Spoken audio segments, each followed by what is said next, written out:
What is up, guys? This is episode 1 of Monologues with Mason. In this podcast, we're going to be answering a couple questions. I'm going to answer them. And these topics are going to range from things like fitness and self-improvement, discipline, and masculinity. Basically, whatever questions I hear from you guys, I think of on my own that I think would be good to talk about. Things I see in other podcasts, YouTube videos. Basically, any topic that catches my attention. A little bit about myself. About a year and a half, 2 years ago, I was living a pretty pathetic life. I had no drive, no passion for anything. I basically was just kind of sitting at home, sleeping in as late as possible, then getting up in just enough time to leave, get ready and leave for work, would go to work, come back home, sit, scroll on my phone, not do absolutely anything. And about a year and a half, 2 years ago, I decided that needed to change. So I started listening to podcasts, watching YouTube videos, trying to be more disciplined, and got into fitness and started working out. And overall just tried to improve my life and keep pushing my life forward. And so in this podcast, I kind of want to take that knowledge that I learned during that time and and my experience with applying it, and I want to bring that to you guys and hopefully help you guys out by answering some important questions. So the first question that we'll be talking about today is how to be more disciplined. And I think this is something that everyone, even if they don't know it consciously, even it's just kind of deep inside them that they would love to be more disciplined. And they have a hard time doing that. But they kind of know that that is something they should strive for. And maybe even you have a person who really decides they do not want to be disciplined, that does not bother them whatsoever. I think if you could get them to be disciplined for just a couple of days, and they would realize, based on how they felt after being disciplined, that that is the life they want to be living, a lot more than the life they are living now, before they were disciplined. And so I think this is a topic that is really helpful for most people, especially those people who are not striving to be disciplined in their life. And even people who are, there's always a way to get better at discipline and more disciplined in a different aspect of your life. So it's something I'm constantly learning and improving as far as discipline goes. The first thing, and I think before we get into talking about some tips and tricks that I use to help me be more disciplined, the reality is being disciplined is hard. That is what makes discipline difficult, is the fact that it's hard, it's uncomfortable. You don't want to do it. If it was easy, we wouldn't be having this conversation. There would be no reason to talk about discipline, but the fact is, it is hard. And I think everyone knows this, but they somehow think that doing some tricks or they see people who are disciplined, well, it's easier for them because of this reason. No, the fact is, it's hard for everyone. That's why it is discipline. Yes, certain aspects of discipline may come easier or harder to other people, and these tips and tricks may help you, but at the end of the day, getting up early in the morning and being disciplined to get out of bed when your alarm clock goes off is going to be difficult. Getting to the gym when you feel tired and you don't feel like working out, it requires discipline. Sitting down at your desk and working on a project, writing a paper, whatever it is difficult, no matter how much discipline you have, because it requires discipline. And so I think being honest with yourself and recognizing, oh, this is going to be hard, and that's okay, I just need to do it. So that's the first thing, is just understanding that. But also, remembering a couple different tips, and using these tips could help you get to that point. And the first tip that I want to talk about is just thinking about the first step. And then just thinking about the next step, and then the step after that. For example, maybe you want to become more disciplined in working out. Don't think about your entire workout. Don't think about how much it's going to hurt. Don't think about how tired you are. No. Instead, think about what is the first step you have to make in order to get to the gym. Well, I get dressed, I put my shoes on, I grab my gym stuff, and go get in my car. So just think about that. Just tell yourself you're doing that. Well, now that you're in your car, well, what's the next step? Start your car, drive to the gym. You can do that. That's not that hard. You can do that. Well, now you're at the gym. Well, you might as well walk in, check in. That's not too difficult, right? You can get out of your car. You can walk in the gym. Okay, well, you do that. Start your first set, finish your first exercise, finish your second exercise, you know. Work through it like that. Before you know it, you are done your workout. You accomplished that discipline. And so that is the first tip, because I think when you break it up in chunks like that, it's easier to do. Now remember, it's discipline. It's still hard. This doesn't make it easy, but it makes it a little bit easier, especially right at the beginning when you're trying to get started. The second tip is create a habit. And the more you do something, the easier it will become, just because it becomes more of a habit. If you go to the gym every day or every other day or whatever your schedule looks like, well, week 2 comes around, it's going to be a little bit easier because you've already done it. You did it last week, you're just going to do it again this week. Week after that, you're going to do it again. Week after that, you're going to do it again. And your body starts to become accustomed to it, especially when you do it at the same time every day, the same days of the week. Just keep working through it. So creating a habit of it and a structure and a system to your discipline is incredibly helpful. It also may help to pair something you're trying to be disciplined with something you already enjoy or already have a habit with.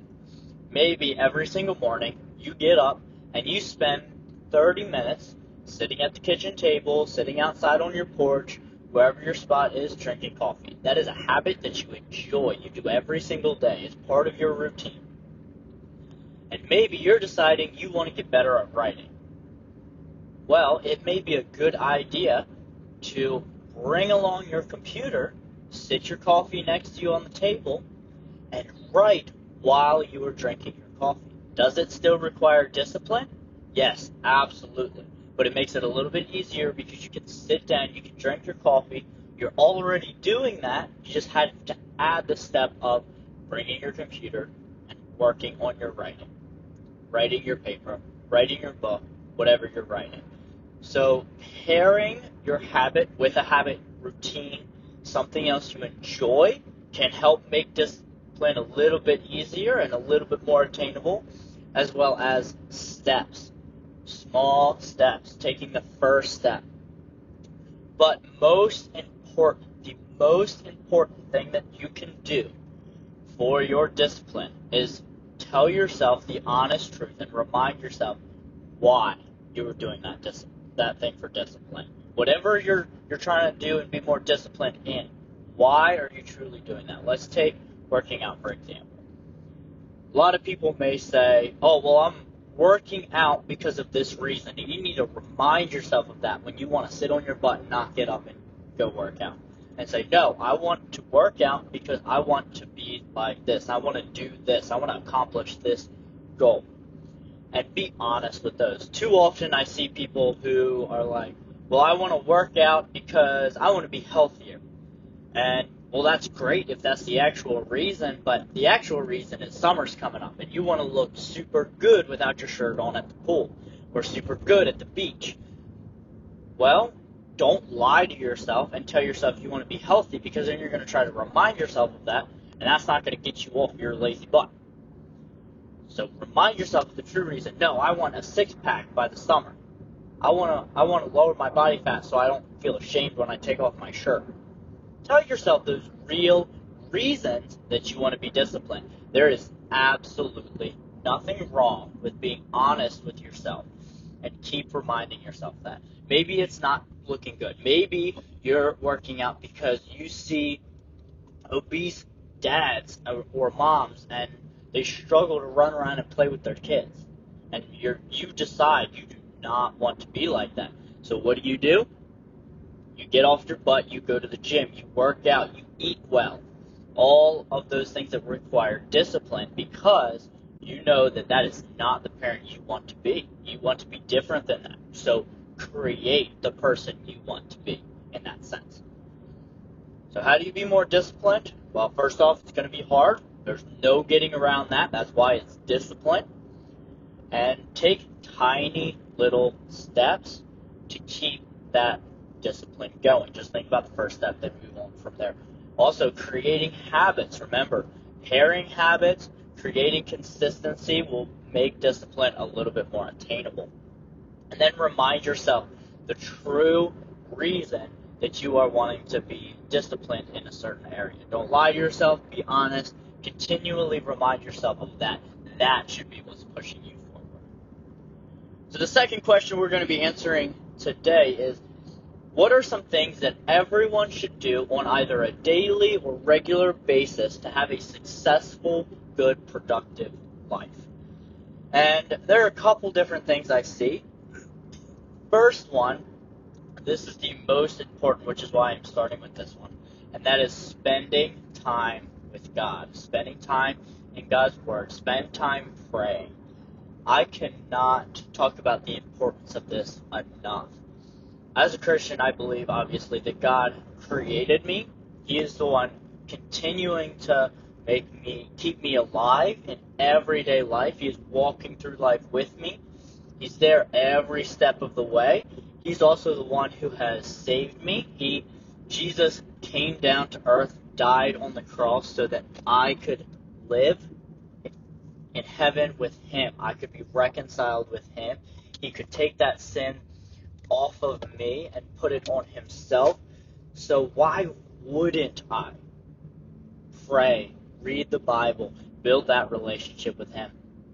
Also, in a completely practical sense, you will live your best, happiest, joyful life when you are more connected with God. And I don't mean this in a way that is, oh, well, I have prayed every day. I'm going to start making more money. I'm going to start magically being happier. All my problems are going to go away.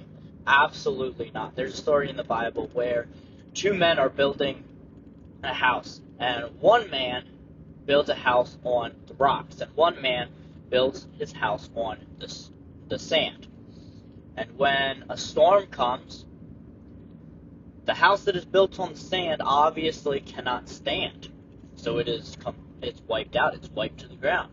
And the house that the man built on the rocks stands firm. And that story is to kind of represent that there are Christians who believe in God and build their life on the foundation of Jesus Christ, and there are those people who do not. And the man who builds their house on the stone is the one that prevails. And at the end of the day, the one that built their house on the stone, the same storm hit them. And the storm represents bad things in life and crappy situations and painful situations and hurts. The man on the rock still had to endure that. The difference was that man was on a foundation, a strong foundation that was able to withstand. The man on the sand was not. So as a Christian and believing in God, you're not going to be removed from bad situations. God is just going to be there with you.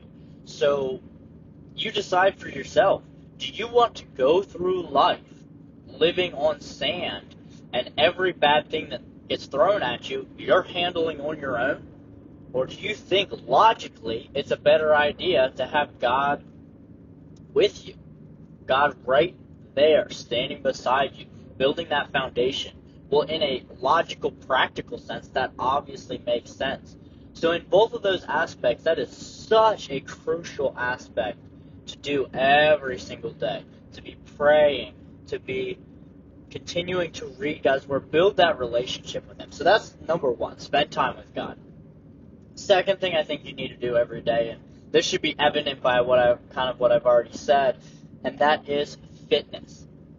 And fitness is not only pushing yourself physically and working out, whether that's weights, whether that's CrossFit, whether that's running, whether that's just playing basketball, whatever it is, whatever your way of staying active and fit is. But it's also the eating aspect of things. So are you eating healthy foods? Are you in a good body fat percentage?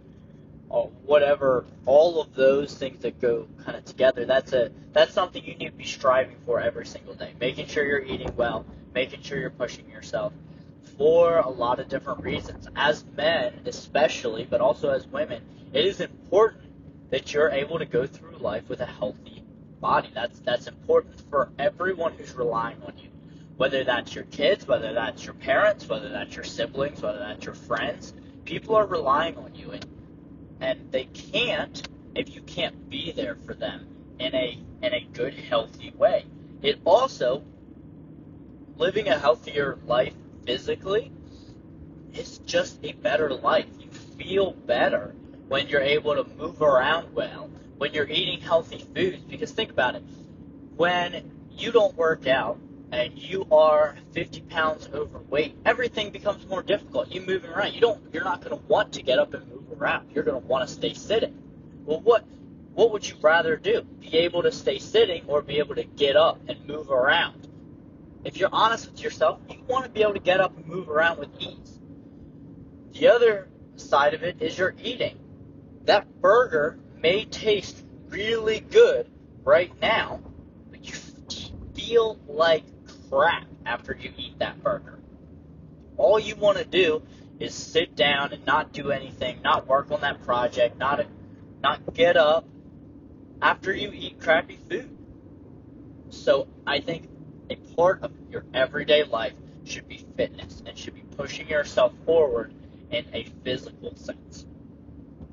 Third thing is, I think everyone should be constantly learning. Too often, especially as adults, we've gone through school, we've gone through our bachelor's, our master's, our doctorate, whatever we've gone to, and then we've stopped learning. I don't think that is the way we should be. I think we should live our lives constantly learning something. And you can learn in a structured way, whether that is deciding to take online or in-person classes, to learn different skills, to learn different aspects of knowledge, right? That is a very structured way of learning. It can also be very informal and unstructured. It can be listening to podcasts. It can be reading a book. It could be, look at YouTube. YouTube has so many informational learning type videos on there. Go on there and learn something. It doesn't need to be learning anything crazy unique, right? Anything thought-provoking. Maybe you go on YouTube and you just learn how a engine works in your car. Maybe it's going on there and learning about a part of history. Whatever it is, I think you should just be constantly deciding you're going to try to learn things. And that should be something that you're trying to do it on a daily basis. The next thing is you should be producing something and creating something every single day. In our society, in the United States, we are so focused on consuming. Think about our lives. We get up in the morning, and what is one of the first things most people do? They pick up their phone, and they look at their text messages, and they scroll on social media. Maybe they put on a show on Netflix, turn on the TV. Then they do that throughout while they're laying in bed or they're getting up and getting ready for work. It's playing in the background. The TV show's playing in the background. Music's playing in the background. They go to work. They come back home. What do? They sit in front of the TV. They get on their phone. They play video games. They're consuming just nothing useful to them, which is why I think learning and consuming something of value is so important. But the flip side of it is creating something. Take that time you would be consuming nonsense and use it to create something. Whether that's creating a website, creating a business, making something with your hands. Maybe it's going out to a workshop and building something with wood, putting something together, fixing something in your house. You need to be producing and creating something every single day. And this kind of ties into the learning aspect. You can literally learn something that you can turn around and produce something with. Sit down and watch 5 hours of video editing YouTube videos, how to use this software, different techniques, cinematography techniques, and filming. Can you do with that? Well, sit down and create a video for something. And it can be in the larger scheme of things, creating an advertisement for your new business, or it could just be to create a video. Maybe you're just creating a fun video. Maybe you're creating an informational video. Whatever it is, that can be a simple way of producing something. Creating something with your own two hands is so important. It's something that a successful, someone with a productive life should really be doing every single day. And the last thing, and this is very, very important as well, and I would actually put this as second most important. So spending time with God would be most important thing you do, and creating relationships with your family is second. And your family may look different, but you should have a close connection with your family, and that should be a high priority. Making sure that one night you're spending a family night, you're playing games with your wife and your kids, taking your wife out on a date another day, spending time with your parents, spending time with your extended family. Building that relationship is so important. In your everyday life, those people are the people supporting you, are influencing you, are going to have your back when you go to do something. So you need to make sure that relationship is strong. Those people are also relying on you for their everyday needs. Maybe even your parents. You may think, maybe if you're a younger person and your parents, you think they provide for you. Well, there's also a sense where you can provide for them, and you can help them out with things. Being that support to those people around you is so vital, and spending that time creating that relationship and being with them. And it's also just something that God has called us to do, is to be intentional with our relationships with our family and pushing towards those things and building that relationship. Well, I hope you guys enjoyed and found this episode helpful and are going to find these episodes helpful in the future. Please let me know what kind of questions you'd like to see answered in the future. And we will see you next week on this podcast.